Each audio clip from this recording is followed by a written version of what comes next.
some big news in the world of MMA. None bigger than this right here. Is this the end of Conor McGregor? Let's take a listen to see what McGregor had to say at the Bare Knuckle FC post-fight press conference. Let's take a listen. You know, like I said, I've got 2 fights on the contract. I'm in negotiations. Last week something happened to me. I went to the White House, and my country is in my, my heart bleeds for my country right now.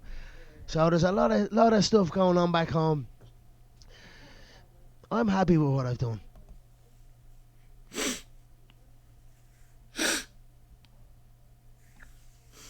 Please don't help me. This is how it ends.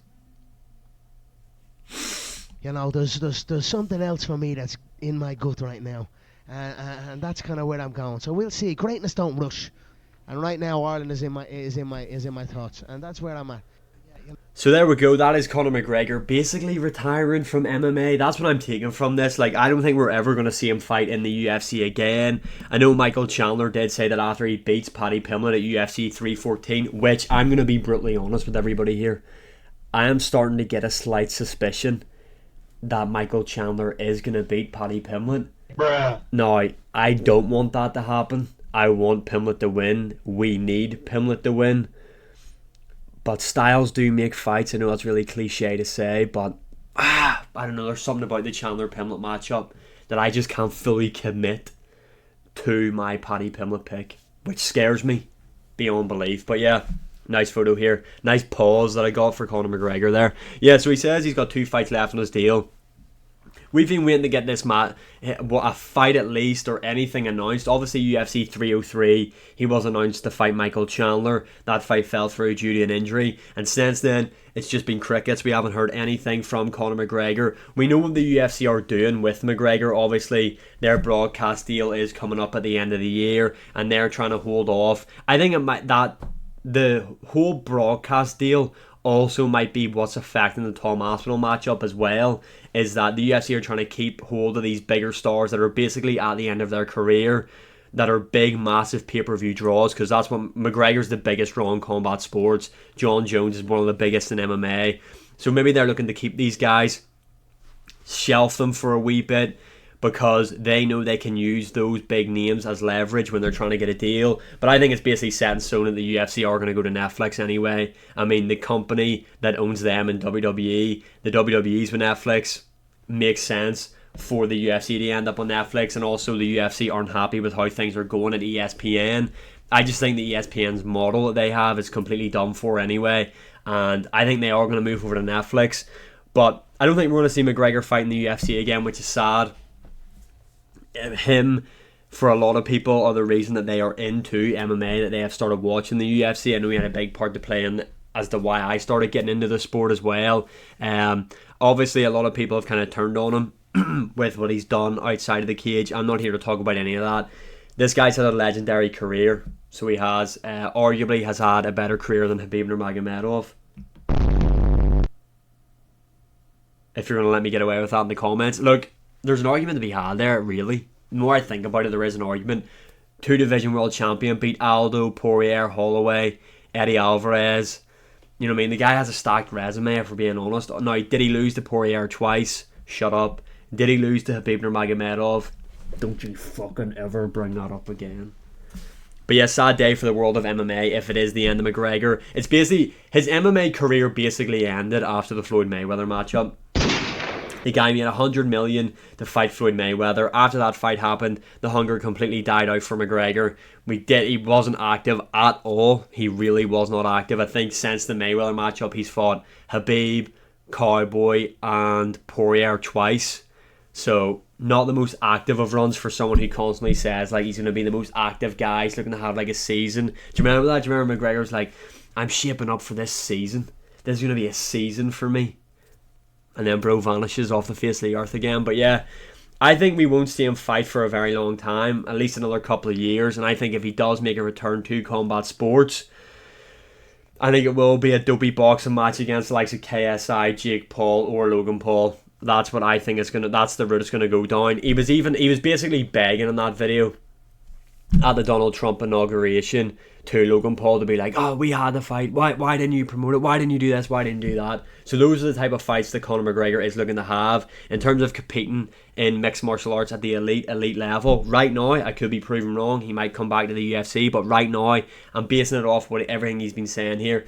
I don't think we're going to see him fight in the UFC again. I don't think he's looking to compete at the really highest of highs levels that he done before in his career. I think he's looking to make some just more cash pretty much in these like phony, if you want to call it that, boxing matchups. I think the one with Jake Paul will be legit because Jake Paul actually has dedicated himself to the sport and can box a bit, but the likes of KSI, Logan Paul, they're just like get me money fights. So is Jake Paul in a sense, but at least he can box a bit. Moving on though, this is interesting. I don't know why he didn't do this at the start. Yeah. But this year's light heavyweight, and I believe I get what I want, and next year heavyweight. Yeah, but this year's light heavyweight. So that is Johnny Walker saying this year he is going to compete at light heavyweight, and next year he is looking to move to heavyweight. Now we have seen this before. Sometimes it's worked out well whenever light heavyweights move up to heavyweight, and sometimes it's just been absolutely ass. For example, let's take a look at heavyweight rankings. Kennedy Nzechukwu has moved up. He was like a bog standard average UFC light heavyweight, maybe below average, but has moved up now in the heavyweight division. He's ranked top 15 and he's looked really good ever since moving up. Then you had the likes of Ryan Spann who moved up, fought Waldo Cortez Acosta and got absolutely smoked, looked dog shit. Johnny Walker is extremely powerful, extremely athletic, has got a good ground game as well. And I also think that the move up to heavyweight will help Johnny Walker's chin, which is a known problem for him. I mean, the way this guy gets knocked out is insane. He's like a cartoon character. But just looking through like some names that I think he could beat off the top of my head, I think he would beat a Cortez Acosta. I think he'd beat a Shamil Gaziev. I think he'd beat a Tai Tuivasa. I think he could beat Derek Lewis, but the punch power of Derek Lewis is a big thing. Tybura, I think he beats Spivak. Almeida is a heavyweight that's got light heavyweight skills, so that there would be difficult. Same with Curtis Blades. I think he could have success against Pavlovich, although Pavlovich is a big puncher. I don't think he'd beat Volkov.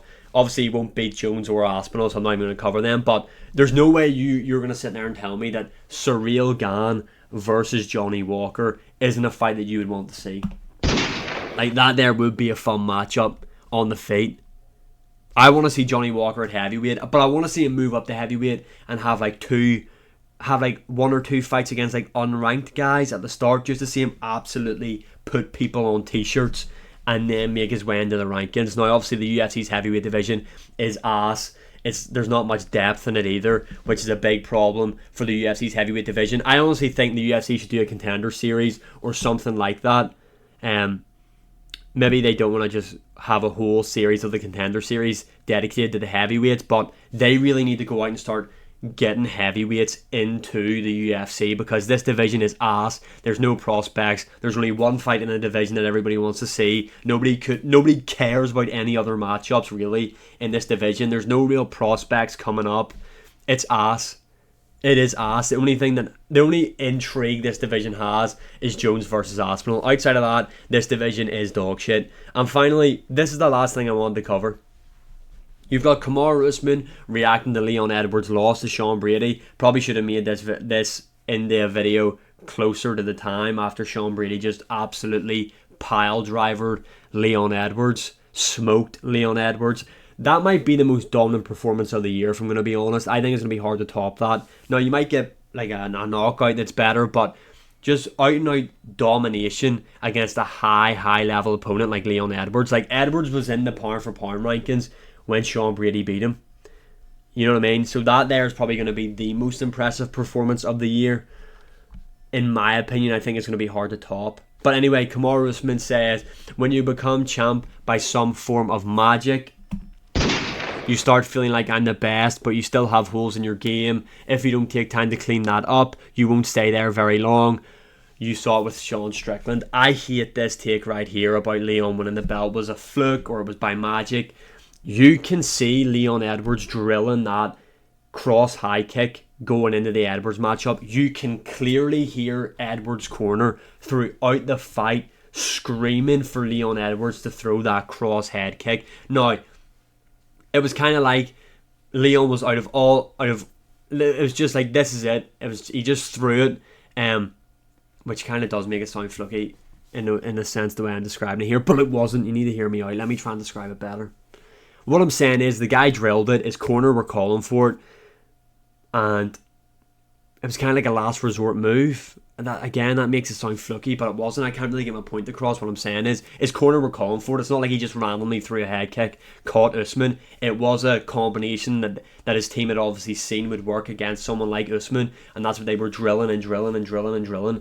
And to say he won the belt by some sort of magic and trying to compare him to Strickland, it's not the same as Strickland, because he KO'd prime Kamaru Usman. Yes, prime Kamaru Usman. I hate this narrative that when Leon KO'd him, everyone was like, oh, well, Usman was out of his prime. No, he wasn't. Going into the Edwards 2 matchup, everyone was saying Usman might be better than GSP. So he was in his prime then. He was pound for pound number 1, I believe, as well. And Edwards knocked him out. Then in the third matchup, just to prove it wasn't a fluke, Leon Edwards styled on him and comfortably beat him by decision. So, again, if it was a fluke, why didn't Usman just win his belt back in the trilogy? Leon was obviously better than him, and Sean Strickland never got any title defenses. Leon Edwards ended up with 2, one over Usman, one over Colby, and got unlucky against Bilal Muhammad. Look, I think we've been lied to about how good these guys at the top of the welterweight division had been for years. You know, when people are saying Colby, Usman, Edwards, these are like some of the 3 best welterweights we have ever seen. Usman and Colby are cardio kickboxers that can wrestle a bit. Leon Edwards is a bit more technical, but after seeing how Sean Brady dominated him, and after seeing what happened with the Bilal Muhammad matchup, and after seeing what happened to Colby in there with Joaquin Buckley, I'm starting to wonder how good these guys really were. But yeah, that video was kind of all over the show. There's just a couple of points I wanted to cover. Let me know your opinions in the comments below. Thanks again for the support. Thanks for 800 subscribers. We are closing in on that 1K. Like, share, subscribe, comment, all that good stuff. Is this the end of Conor McGregor? Let me know in the comments below, and I will see you again in the next one.